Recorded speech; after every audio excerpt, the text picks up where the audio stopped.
ne tse ka fenge kana so ma de no kera d'abord o joma ya ere ma tiendo seti foi ti bulu dabali ti mais so ika kuni ire ala ye ni yoroni mindima so ika kunu obi ka dinite to Allahu akbar yo de finyana muslimiya na kana so juko de be kana so dinite be adama diuna do senge ba fa wallahi atati ke ja albal mado e kwadi Allahu akbar do kongo ba fa ka sokono ati so fiu ma ka bo akalama fo nasa mukama ka be mungarde ko aka dinite aka horonya ko horonya nya bani aka tite ke ja o jango kana se islamema mumini en tant que wella islamé kaba e kan yi wakilu ke alade ka fo alade ba dima o ko fe yi wakilu ke juma wore o yi yere yidi kani jigida ma wore kada mawo mai jigida ra madew ka wallahi ijigi waro la mabisa sikatana ibisa ka soro ijigi waro le wallahi basabla ara madew mbi deme bi machine be alade bulu wallahi ni doyi deme bi ni ituguro no fete shini ibi fen wore yi ola akila o exemple chama bi ma chama wallahi sikatana wala kana so fiyo ki ijigi da ara madew kan jangu mumini abi ka fen chama chi abi ka islamiya dogoya abi ka islamiya bafui basabla ma mingera ibi jigida adama deun ka mu'minina ita mangonde angara mo sikatola mimbe ka posu arrange kuma be mimbe ka dumini goni ka fe onyina bo kuma be ki jigida le to ka no ku ka ta sira min fe kuma dola ni ala mafareka sikatola otumana mu'mini kana so fiyo ki jigida adama deun ka ni kuma no mako be mina adamadenw jige nyonde fo la hara adamadenw jige nyonde me kana so fiyo ki ka dignité toy i ka muminiya toy ka fo ki bo fale fe dola jige kama kuma no mako be ndela sikatala hayda ni ala fi afa mo mo ala ko di ham ya rabbi ensuite le deuxième mana ko certitude ni aflana yi kuma kan flana mi no e ay résumé la ka be kuma kan flami ma ni o flana ndamene être convaincu que c'est Dieu qui donne la chance. Ko o kofe i ka do ka fo ko Allah subhanahu wa ta'ala ere dron ne bi here di joma sikatola e wuli bali sikatala kanga sabati andu sukuna nini sabati andu sukuna banga bato nyambulu abi Allah dana to sabati andu sukuna sikatala haydra mawo mama dala ka fo ko here nunu be bo Allah yorola islam la matisa wallahi islam la matisa fiyo basabla Allah subhanahu wa ta'ala ko here bela jele atadi abadi mama mami aja otumana iye fitini minzura ala adonga foko ye Allah subhanahu wa ta'ala ni yoro ya imindima sikatola otumana iki hakli tola iko mine ika ala barka danai ika donga fo ala ne be here di joma haydra fewra ta dima de ay fewra ta dima sikatola fewra ta dima o kama kira umatu wasalam oluti boli bato ko ka be hera dola su umma yini sikatala ne qur'ana yare kuma kandi olu be boli bato ka fo ka be hera dola la se umma otumana ala de ko muhammadu ma fo ko yare de dabla o yare de mandinyi nda fe de o ka fen wara ne alaka ka fo fen do de be se ka hera la su umma ne ala ko fe kira ulla kala ala ka fo ko ne ala doro ne be hera la se jom haydra otumana ni kunye danganiya babu ye wala o kofe sa na jara ala ye amite menanga modu toy le deuxième sport aywa a support flana ye mi ye no ye a jose flana ye l'équité abi fode mako klene ya haydra bara be ni yoro nangara mo ko nyene ma yasikile me klene ya de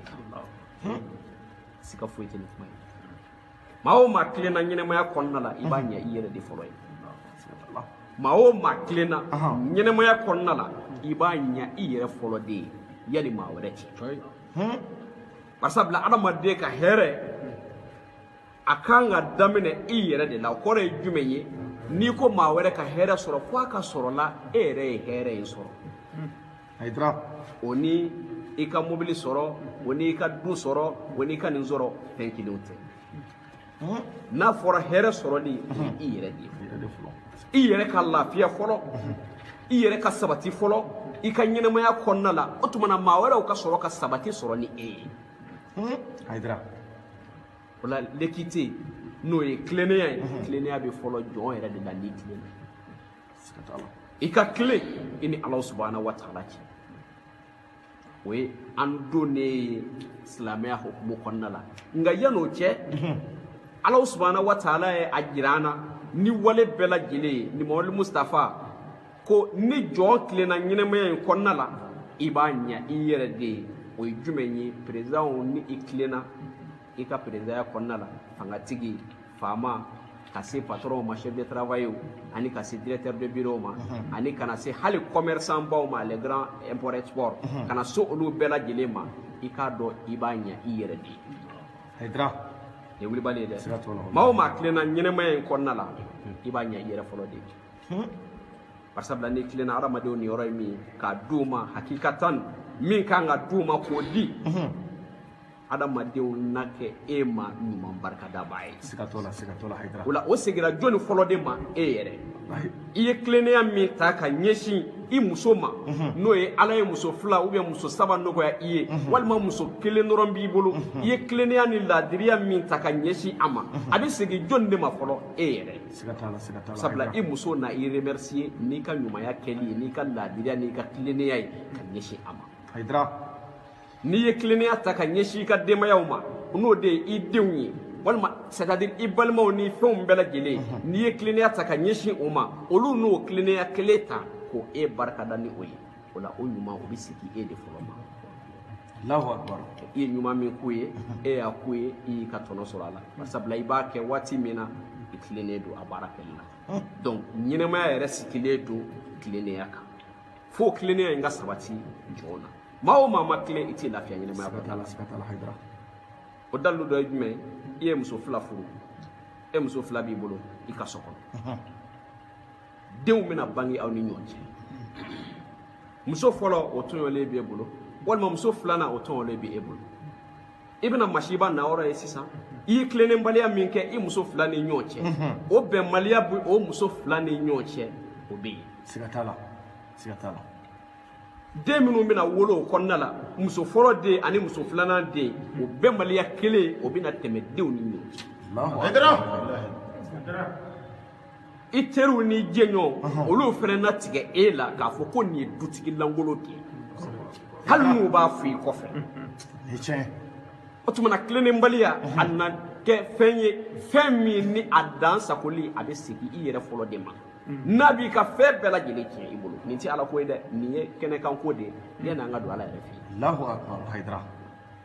o tuma na fo jɔn k'u hakili to nin na an k'an tilen an ka baaraw la an k'an tilen an ka fɛn bɛɛ lajɛlen kɔnɔna la an b'a la ka baara min kɛ ɲɛnɛmaya in kɔnɔna la an k'an tilen an n'an baara kɛ ɲɔgɔn cɛ hali n'i tɛ silamɛ bilahi n'i tilenna Ala b'i niyɔrɔ d'i ma Haydara hali n'i ko Ala tɛ yen jɔn n'i tilenna dugukolo in sanfɛ Ala b'i niyɔrɔ d'i ma siga t'a la i tilen kɛ laadiri ye kana sɔn fiyewu ka maa dɔ tɔɲɔ kana sɔn fiyewu ka maa dɔ ka hakɛ namara k'a sababuya kɛ se b'i ye o to yen i tilen i ka bɛɛ lajɛlen ka hakɛ bila Haydara o la Ala subhanahu wa ta'ala nin kumakan in na a bɛna affirmer an ye mais yan'o cɛ kira alayhi salatu wa salam mana min na n'o ye a ɲininka k'a fɔ ɲininkalikɛba taara ka taa ɲininka silamɛya baabu la n'o ye silamɛya kunkan ye a ye dakuruɲɛ kelen dɔrɔn de fɔ walima i bɛ se k'a fɔ dakuruɲɛ fila Haydara ko ɲininkalikɛba sera a ma Mamadu n b'i ɲininka i talen kɔfɛ n kana regretter k'a fɔ ko hali ni kira tun bɛ yan n k'a ɲininka nin yɔrɔnin na silamɛya kunkan jɔn i ni Ala cɛ la jɔn i ka baara cɛ tilennenya de don i ni jɔn ɲɔgɔn cɛ tilennenya de don i ni silamɛya cɛ tilennenya de don i ni fɛn bɛɛ lajɛlen cɛ tilennenya de don Haydara o tuma na fo an ka hakili to tilennenya in na ka baara kɛ ni a ye wilibali la kira ye nin fɔ i sahabakɛ in ye a ye nin noter ka bila yen yanni lahara cɛ mantow na bénéficier nin kumakan ninnu na n'o de ye jɔn ka aladanaya kɔfɛ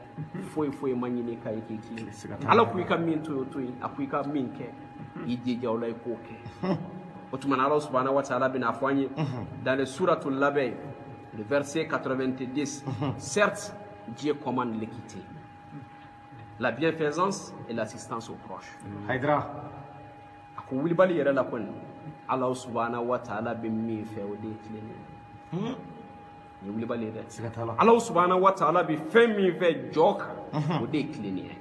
ni ando ne sisan silamɛya mako bi min na tilennenya kɔnɔ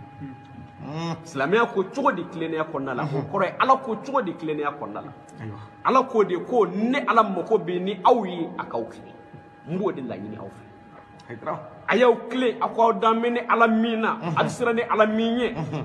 adam b'a la k'a fɔ ni ala min b'aw fa k'aw lakunu a y'aw tilen wa ka min kɛ a y'o kɛ wa ka min to yen a ye jɛ o kɔ pewu dogo ani bange bɛɛ lajɛlen. Allahu akbar. Haidara. O kɔfɛ don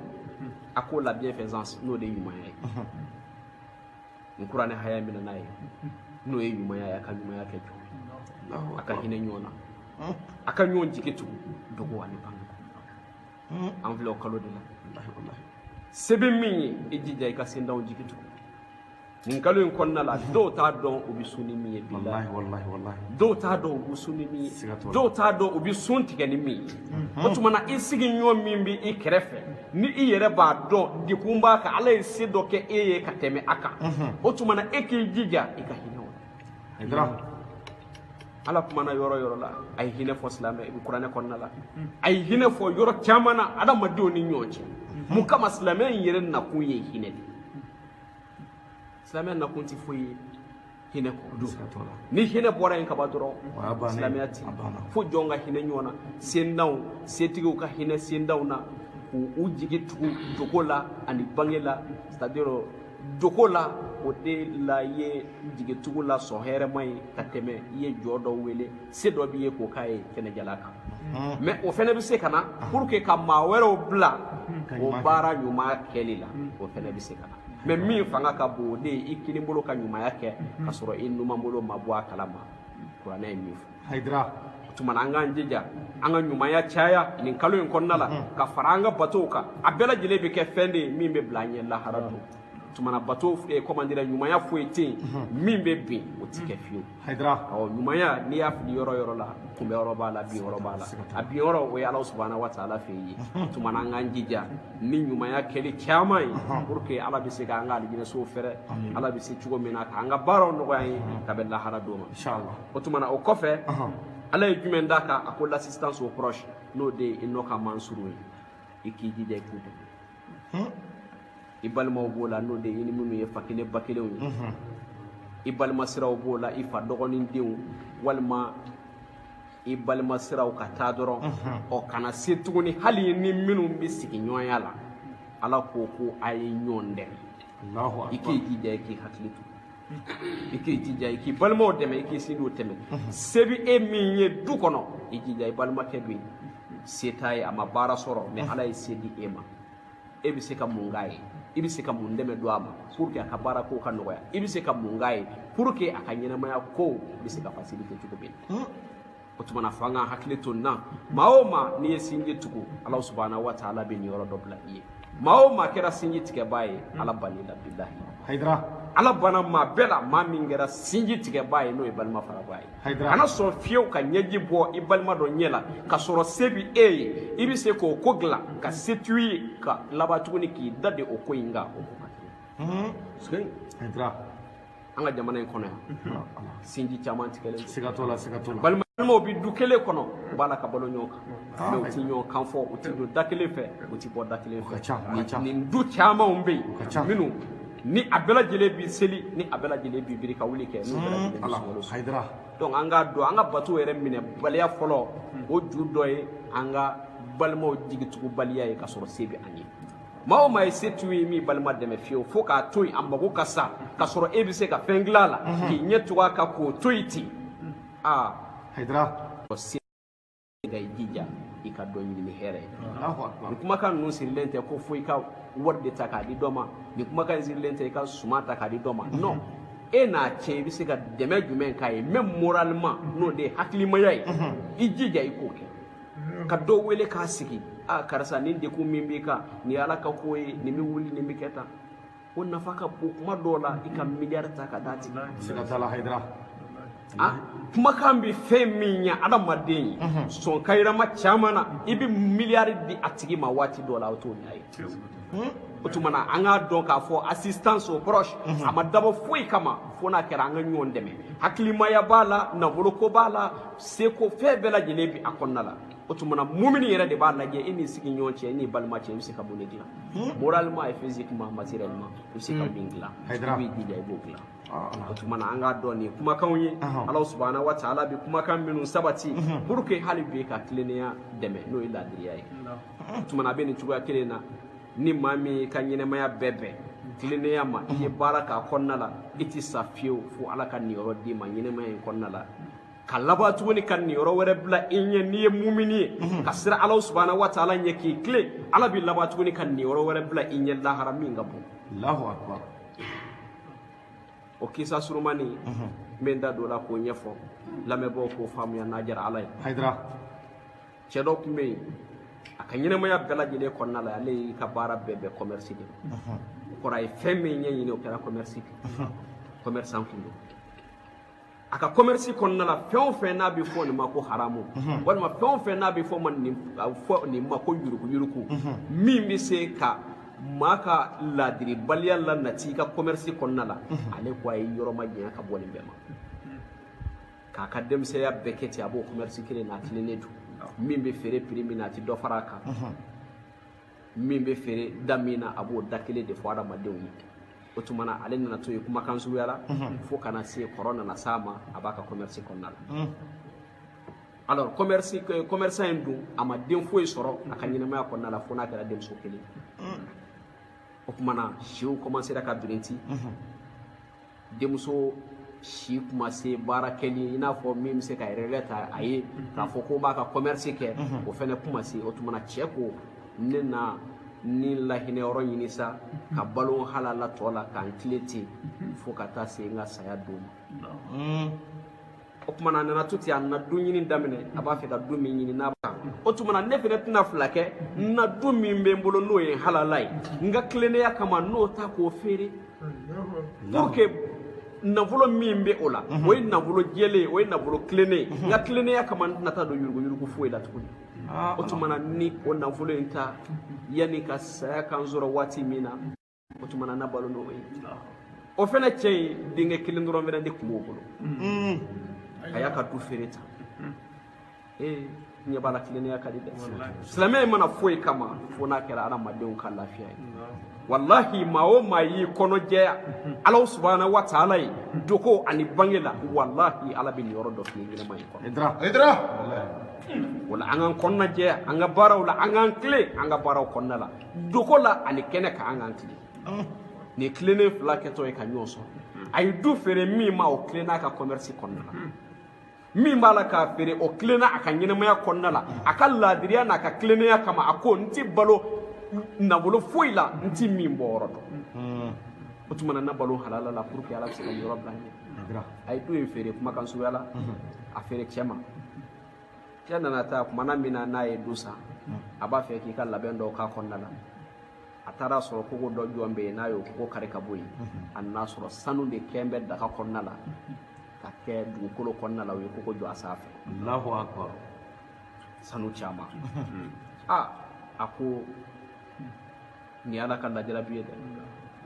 nin t'ale ta ye nin sanu min filɛ nin ye nin t'ale ta ye cɛ min bɔra n'a ye du feere a ma nin sanu y'o de ta ye o tumana n'a taa cɛ ɲini k'a fɔ a ye sanu n ye sanu sɔrɔ i ka du kɔnɔ Allahu akbar i ye tilennenya baara ye laadiriya kama a bɔra a taara ka taa dutigi ɲini a ye du san min bolo k'a fɔ a ye ko n ye sanu sɔrɔ i ka du kɔnɔ o fɛnɛ o ma sanu in don ye o fɛnɛ ko o tumana i ye sanu min sɔrɔ du in kɔnɔ e de ka kan ni sanu in ye ne ta tɛ barisabula ne ye du feere e ma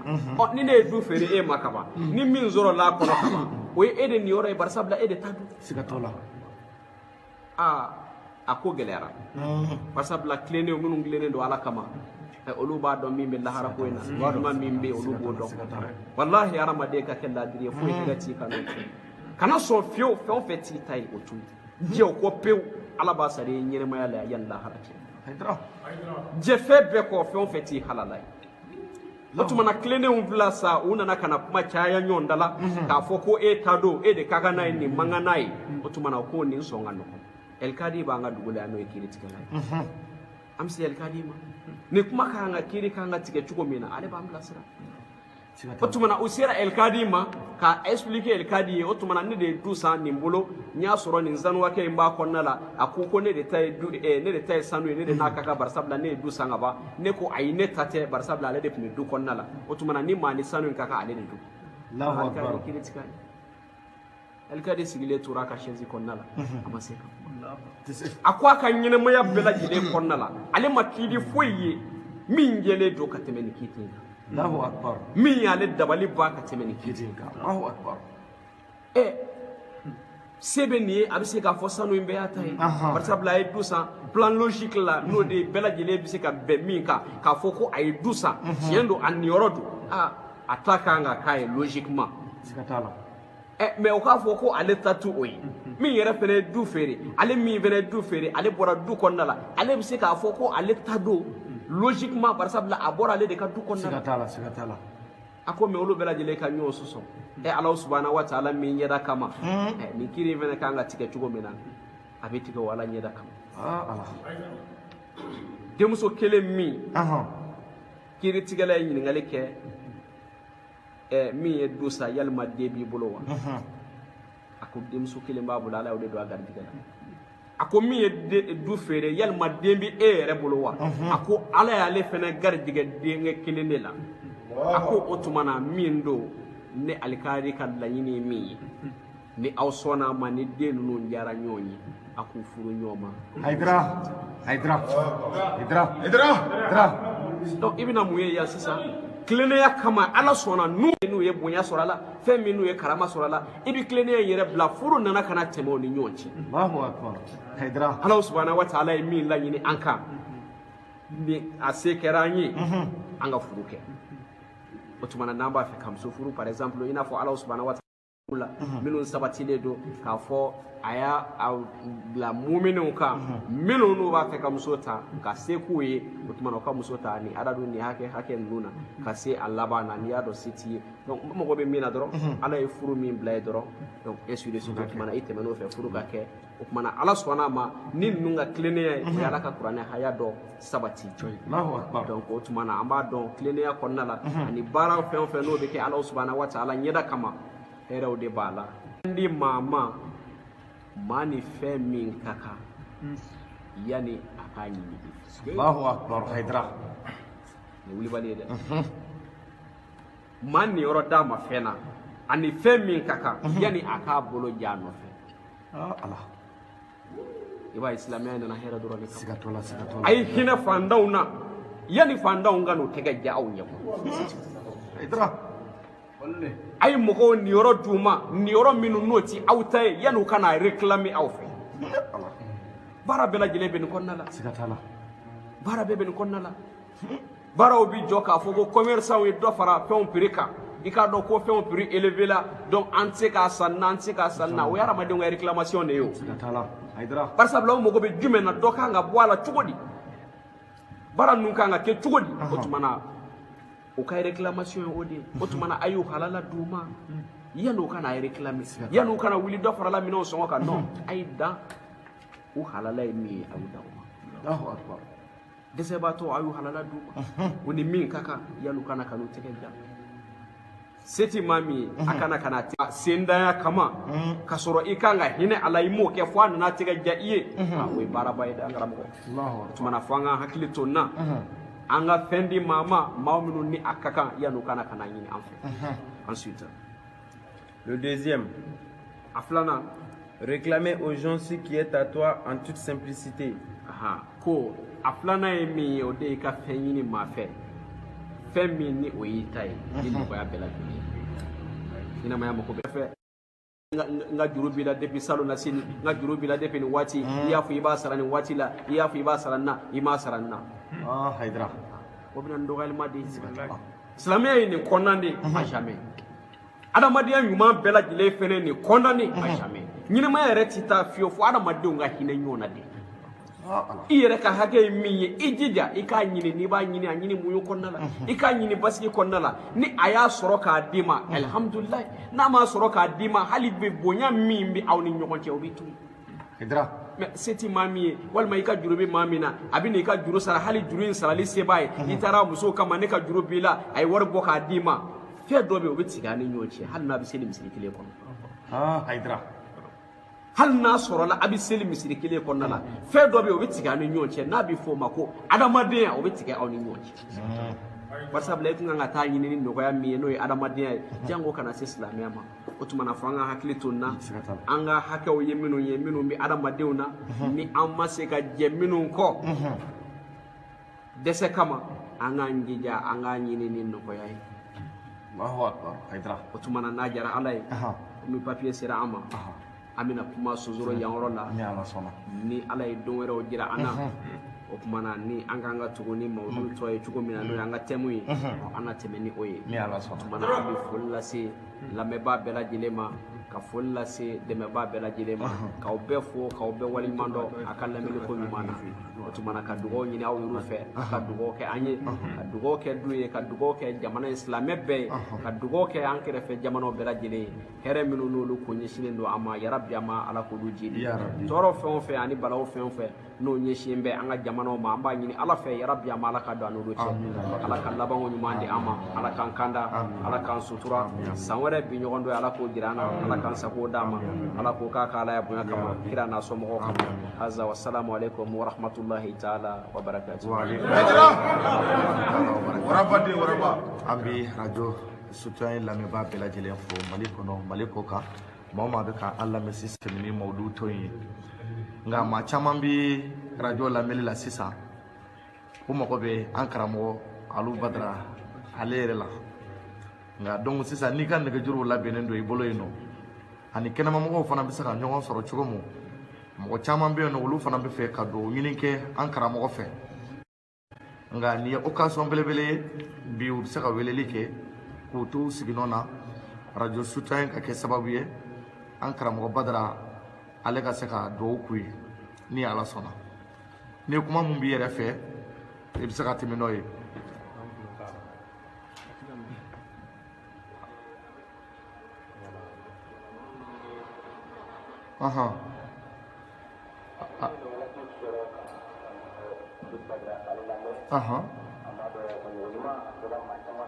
Sigatola.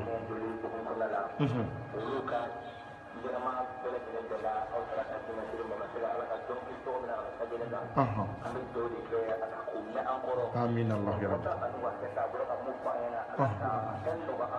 Amin Allah ya Rabbi. Ya Rabbi. Ya Rabbi. Ya Rabbi. Salim.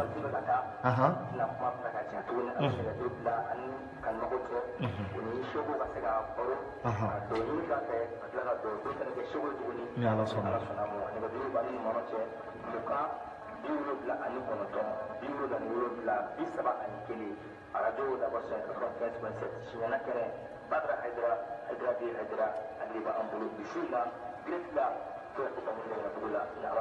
Sigatala. Alhamdulillah cɛkɔrɔba yani mɔgɔ dɔ ka don an b'a yira mɔgɔw la k'a fɔ ko u tulo bɛ radio la voix des citoyens de mankan na ni ala sɔnna nin ye siɲana ye ni ala ye don minnu nɔgɔya an ye n'o y'a sɔrɔ an ka sirifuw lafiyalen don an b'u wele kɛnɛ kɔnɔ u ka ala ta fɔ ala ka jɔn ye nka an bɛ mɔgɔw hakili jigin fana ni ala ye sini yira an na sirifuw kɛra cogo o cogo i b'a sɔrɔ kalandenw b'u bolo kalanden minnu fana y'a dɔn n'u kumana u bɛ se ka sirifuw jɔyɔrɔ fa alhamdulillah sirifu kanubagaw o jigi ka ɲi diɲɛ ani lahara sabula mɔgɔw bɔra ka mun lamɛn sisan i b'a dɔn k'a fɔ ko n'i tugulen don sirifu kɔ ni jugu wɛrɛ yer'i la e de y'o fɔ e de y'o k'i yɛrɛ ye sirifu min yamaruya n'o ye